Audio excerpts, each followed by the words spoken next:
World climate change performance index 2026 ఈ నివేదికను German watch, new climate institute, climate action network ఈ మూడు సంయుక్తంగా ప్రతి సంవత్సరం ఈ నివేదికను ప్రచురించడం జరుగుతుంది. మొత్తం 67 దేశాలలో కొలమానాలని తీసుకొని మెజర్ చేయడం జరిగింది.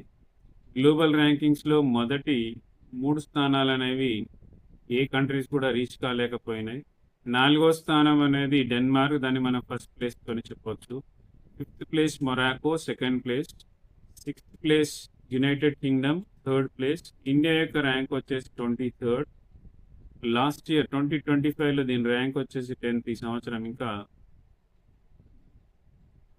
23rd మారిపోయింది.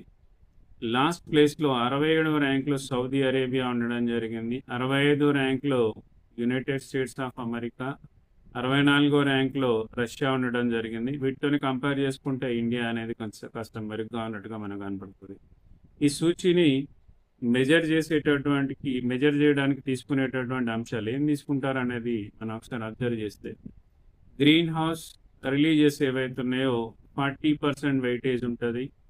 అలాగే పునరుత్పాదన శక్తి, renewable source 20% weightage, energy consumption 20% weightage, వాతావరణ విరామం 20%. ఈ విధంగా మనకి దీన్ని క్యాలిక్యులేట్ చేయడం జరుగుతుంది.